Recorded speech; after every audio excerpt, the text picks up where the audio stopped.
কোনো কাক ডাকা এক সকালে তুমি বারান্দায় এসে দাঁড়ালে, আমি ছিদ্র খুঁজছি দেয়ালে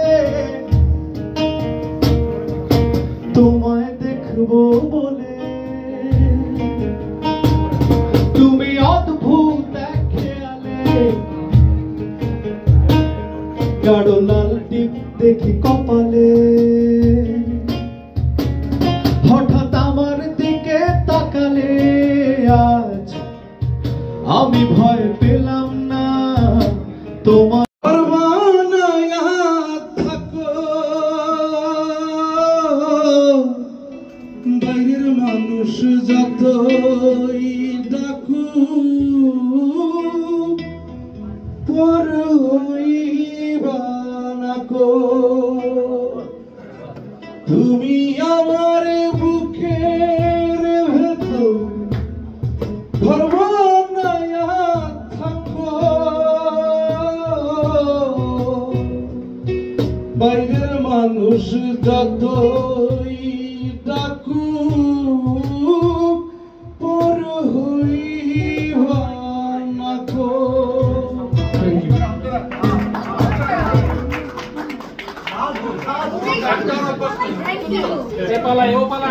কারণ আমরা কত সহজে মানুষের কাছে চলে যেতে পারি। আমরা চিন্তা করে যাই যে হান্নান, সেজান, তারা গ্রামার, শব্দ চয়ন, বাক্য গঠন নিয়ে কত দ্বিমত থাকতে পারে, কিন্তু মানুষের কাছে কিভাবে গেছে দেখেন, কিভাবে আওয়াজ উঠে, শব্দ উঠতে পারে, মানুষের কিভাবে আওয়াজ উঠে দিচ্ছে, আওয়াজ কথা। এই যে মানুষকে ধরা, মানুষের অন্তর্গত চেতনাকে উপলব্ধি করা, মানুষের হৃদয়ে গভীরে অবতরণ করা, মানুষের আত্মায় পরিভ্রমণ করে যে একটা গান লেখা, সেটা আমাদের লিখতে হবে। এবং আমরা নীরব থাকতে পারবো। সমাজে ঘটে যাচ্ছে, সমাজে মানুষ মারা যাবে, সমাজে মানুষ ঝুঁকিপূর্ণ হবে, রাষ্ট্র স্বাধীনতা সাধারণত ঝুঁকিপূর্ণ হবে, আর আমি বলবো এটা রাজনীতি। সমাজে যদি না থাকে, রাষ্ট্রই যদি না থাকে, আমি কোথায় যাবো? বাংলাদেশটা হলে আমরা কি দিকে হতে পারতাম? পাকিস্তান থাকলে আজকে আমরা যারা একসাথে হতে পারতাম, হইতেই পারতাম। রাষ্ট্র আমাকে আমার আত্মবিকাশের মর্যাদা দিয়েছে, রাষ্ট্র আমাকে দিয়েছে, রাষ্ট্র আমাকে উন্নত মানুষ হওয়ার জন্য ক্ষেত্র দিয়েছে। রাষ্ট্রের প্রতি আমার দায় আছে না? রাষ্ট্র খুশি হোক, আমি কিছু অফিসে ঢুকেই বসের ঝাড়ি খেয়ে ভীষণ মন খারাপ, রং চা হাতে নিয়ে অফিসের সাথে কলিগের সাথে বসে নানান ব্যাপারে আলাপ। অফিসে ঢুকেই বসের ঝাড়ি খেয়ে ভীষণ মন খারাপ, রং চা হাতে নিয়ে কলিগের সাথে বসে নানান ব্যাপারে আলাপ। হঠাৎ মায়ের ফোন, কেমন আছিস বাবা, সকালে কি খেয়েছিস বল। চোখে মুখে বিরক্ত, চুপচাপ অব্যক্ত, ছেলে রেগে মেগে টলমল। আমি ব্যস্ত আছি মা, ব্যস্ত আছি খুব, কেন ফোন করেছো অসময়, পরে ফোন করব সন্ধ্যা বেলায়, তো রোজ আমাদের কথা হয়।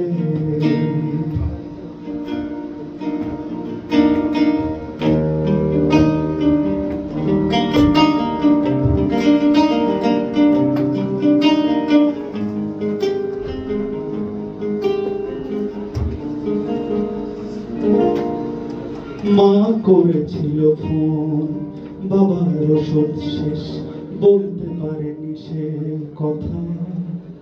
গত রাত থেকে প্রেসার বেড়েছে, বেশ বেড়েছে হাঁটুর ব্যথা।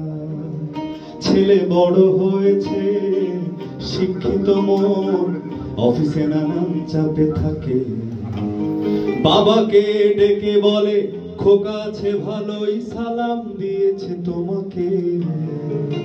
মায়ের এমন মন গড়া অভিনয়, বাবা সব বুঝে সব জানে। গ্রামে একা বাবা মা, ছেলে শহরে থাকে তার পরিবারের টানে।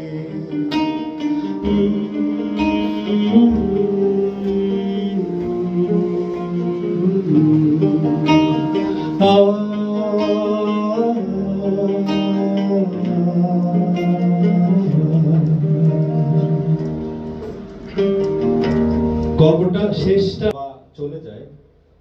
তারপরে গল্পটা এমন, আজ অনেক বছর পর অন্ধকার ঘরে মনে পড়ে বাবা মার কথা। হারিয়ে গেল আমায় একা ফেলে, কেঁদে যাচ্ছি অযথা। চাকরির অজুহাতে বাবা মায়ের সাথে করেছি কত দুর্ব্যবহার। একবার যদি সুযোগ পেতাম মা পা ধরে মাফ চাওয়ার, আমি কৃষক হব পরের জন্মে বাবা, বিধাতা কবুল করো আমায়। মায়ের আঁচলে মুছবো লুকিয়ে ঘাম, থাকবো তারি ছায়ায়। আমি শান্তি খুঁজে নেব বাবা ছেঁড়া জামায়। আমি শান্তি খুঁজে নেব বাবা ছেঁড়া জামায়।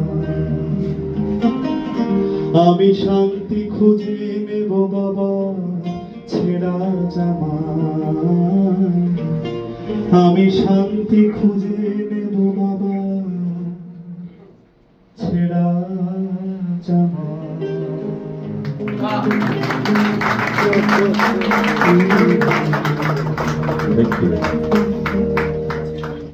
আসলে এই মিথস্ক্রিয়ায় সবার একত্রে কাজ করার প্রয়োজনীয়তা অনুভব হলে 2020 সালের 3রা জুলাই দেশ বরেণ্য 3 গীতিকবি আসিফ ইকবাল, কবির বকুল ও জুলফিকার রাসেলের আহ্বানে একটি অনলাইন সভায় সংগঠন হিসেবে যাত্রা শুরুর প্রস্তাব করা হয়। সভায় প্রায় 70 জন গীতিকবি সর্বসম্মতভাবে বরেণ্য গীতিকবি শ্রদ্ধেয় শহীদুল্লাহ ফরাইজিকে প্রধান করে 12 সদস্যের একটি গঠনতন্ত্র প্রণয়ন কমিটি গঠন করেন। এই কমিটির অন্যান্য সদস্যরা ছিলেন শহীদ মাহমুদ জঙ্গি, গোলাম মোর্শেদ, লিটন অধিকারী রিন্টু, সালাউদ্দিন সজল, হাসান মতিউর রহমান, আসিফ ইকবাল, কবির বকুল, জুলফিকার রাসেল, জাহিদ আকবর, জয় শাহরিয়ার ও সোমেশ্বর অলি। গীতিকবিদের আর্থিক ও নৈতিক অধিকার আদায়ের লক্ষ্যে সর্বসম্মতিতে গঠনতন্ত্র প্রণয়নের মধ্য দিয়ে 24 জুলাই শ্রদ্ধেয় শহীদ মাহমুদ জঙ্গিকে মুখ্য সমন্বয় করে একটি সমন্বয় কমিটি গঠন করা হয়। গঠনতন্ত্র প্রণয়নের সাথে সাথে সংগঠনের নামকরণ করা হয় গীতিকবি সংঘ বাংলাদেশ। সমন্বয় কমিটিতে এবার আরো যুক্ত হন প্রিন্স মোহাম্মদ, লতিফুল ইসলাম শিবলি, শফিক তুহিন, প্রীতম আহমেদ, তরুণ মুন্সি ও মাহমুদ মনজুর। সমন্বয় কমিটি সদস্য নিবন্ধন কর্মসূচি শুরু করার মধ্য দিয়ে গীতিকবি সংঘ বাংলাদেশের আনুষ্ঠানিক যাত্রা শুরু হয়। সাধারণ সদস্যদের নিবন্ধনে 25টি প্রকাশিত মৌলিক গান এবং সহযোগী সদস্যদের জন্য ন্যূনতম 10টি মৌলিক গানের রচয়িতাদের যাচাই বাছাই করে সংঘের সদস্যপদ প্রদানের সিদ্ধান্ত হয় গঠনতন্ত্র মোতাবেক। এরপর 2020-22 সালের জন্য সংঘের প্রথম কার্যনির্বাহী পরিষদ দায়িত্বভার গ্রহণ করে অনলাইন সভায় সব সদস্যদের সম্মতিক্রমে ক্রমান্বয়ে নির্বাচনের মাধ্যমে 2022-24 এবং বর্তমানে 2024-26 কার্যনির্বাহী পরিষদ দায়িত্ব পালন করছে। গীতিকবি সংঘ বাংলাদেশ সঙ্গীত শিল্পী ও সুরস্রষ্টাদের শিল্পী সংগঠনের সাথে সংহতি জানিয়ে যৌথভাবে বাংলাদেশ কপিরাইট অফিসে 17 দফা দাবিনামা প্রস্তাবনা পেশ করে 2020 সালে। উল্লেখ্য যে তার প্রেক্ষিতে 2023 সালের কপিরাইট আইন প্রণয়নে গীতিকবি সংঘ বাংলাদেশ অগ্রণী ভূমিকা পালন করে।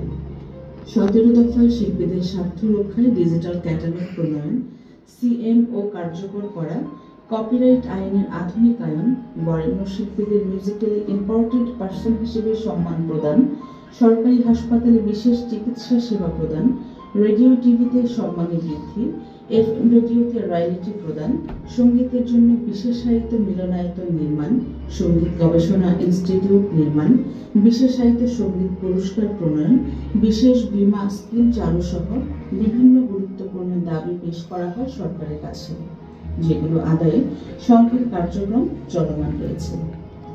বরেণ্য গীতিকবিদের প্রয়াণে সব রকম আনুষ্ঠানিকতায় উপস্থিত থেকে গীতিকবি সংঘ বাংলাদেশ সবসময় দায়িত্ব পালনের চেষ্টা করেছে।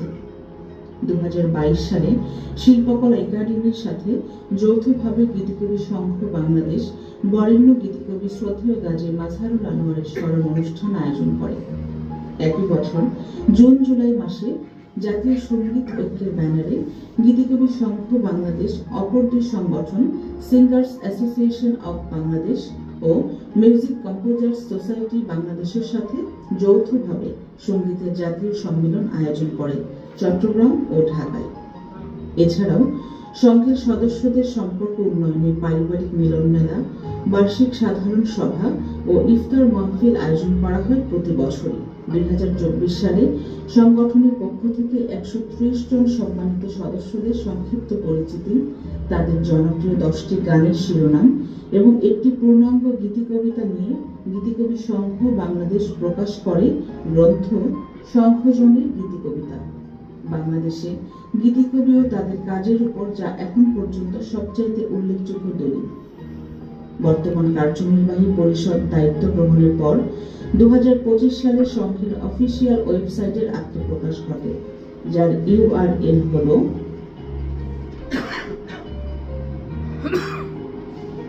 সম্প্রতি সংঘের সদস্য ও তাদের পরিবারের স্বাস্থ্য সেবা প্রদানে ইউনিভার্সাল মেডিকেল কলেজ ও হাসপাতালের সাথে একটি বিশেষ স্বাস্থ্যসেবা চুক্তি স্বাক্ষরিত হয়, যার মাধ্যমে সংঘের সদস্যরা বিশেষ ছাড়ে স্বাস্থ্যসেবা পাচ্ছেন। এছাড়াও গীতিকবি সংঘ বাংলাদেশ এবছর চালু করেছে নিজস্ব ইউটিউব চ্যানেল। 2025 মে মাস থেকে অগ্রজ ও বরেণ্য গীতিকবিদের গান ও গল্প নিয়ে সংঘ শুরু করেছে নিয়মিত আয়োজন গীতিকবি আড্ডা, যার মাধ্যমে নবীন প্রবীণ গীতিকবিদের মধ্যে সুসম্পর্ক ঋদ্ধ হবে বাংলাদেশের গীতিকবিতা। অদূর ভবিষ্যতে কপিরাইট কর্মশালা ও জাতীয় গীতিকবি সম্মেলন আয়োজনে বর্তমান কমিটি কাজ করে চলেছে। গীতিকবি সংঘ বাংলাদেশ গীতিকবিদের আর্থিক ও নৈতিক অধিকার আদায় এবং বিশ্বজুড়ে বাংলা গানকে পৌঁছে দিতে বদ্ধপরিকর। বাংলা গীতিকবিতার এই যাত্রাপথে সবার আমন্ত্রণ রইল। সবাইকে গীতিকবি সংঘ বাংলাদেশের 5ম প্রতিষ্ঠা বার্ষিকীর শুভেচ্ছা। আজকের এই দিনে যারা যারা এসে আমাদেরকে মুগ্ধ করেছেন সকলের প্রতি আমরা অনেক বেশি কৃতজ্ঞ। সুরের মতো সুন্দর এবং পবিত্র হোক আপনাদের আগামীর প্রতিদিন। Thank you very much. টাকা পাবো আমরা সন্ধ্যার দিকে। অল্প হতে পারে, যদি গান গাবে ওরা হয়তো একটু রেডিওতে শোনা যাচ্ছে, তাও হতে পারে, ধন্যবাদ না। তো আজকে আমরা, এটা তো জুলাই মাস চলছে, আমরা নভেম্বর মাসে দায়িত্ব নিয়েছি। আমরা এই এখন যে কার্যনির্বাহী কমিটি আমরা কাজ করছি 2024-2026 জন্য। আমি একটু যদি র্যাপ আপ করি যে আমরা শুরু করেছি আমাদের আগের কমিটির একটি অনেক বড় উদ্যোগ, সেটার সফল বাস্তবায়নের মাধ্যমে। ওই কাজটি মূলত আমাদের আগের যে কমিটি ছিল 2022-24 তাদের একটা স্বপ্নের ফসল, তাদের